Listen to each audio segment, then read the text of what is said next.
The Thin Horse and the Thin Man. On a barren field where grass barely grew above the ankles and the wind always carried the breath of dust, there lived a thin horse, wandering alone. It had no owner, no herd, only roaming in search of dry grass and raindrops left on the stones. One day, the thin horse encountered a man who was just as skinny. He wore patched-up clothes, and his deep-set eyes seemed to have witnessed too much sorrow in life. He stopped beside the horse, gazed at it for a long time, and sighed. "You are like me, aren't you? Hungry, thirsty, and lost in this world." The horse didn't understand his words, but it saw the deep empathy in his eyes. It stepped closer to him, unafraid, unlike how it usually avoided humans.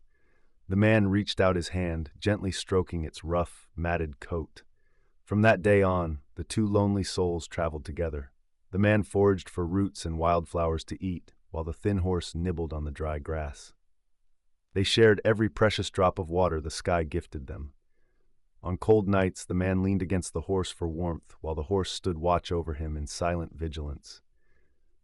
One day, as they crossed a hill, the man spotted a small village in the distance. He hesitated, his eyes filled with uncertainty. He knew villages often did not welcome wanderers like him. But the thin horse, sensing something, gently nudged him as if to say, "Let's try one more time." The man decided to approach the village.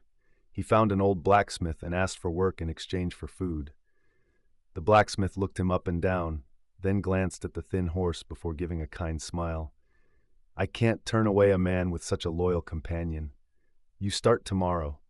From then on, the man had a job, and the horse had fresh grass to eat.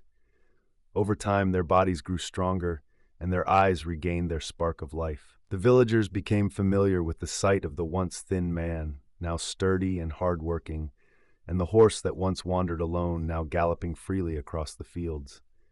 One day, the man looked at the horse, patted its back, and smiled. "You're strong now. If you want, you can leave and live a free life." The horse stared at him for a long moment, then shook its mane and stepped closer, pressing its head against his shoulder. It didn't need freedom. It had found its family. From then on, the story of the thin horse and the thin man became a symbol of loyalty and the unbreakable bond between two lost souls. They had not only saved each other from hunger and thirst, but also from the loneliness within their hearts.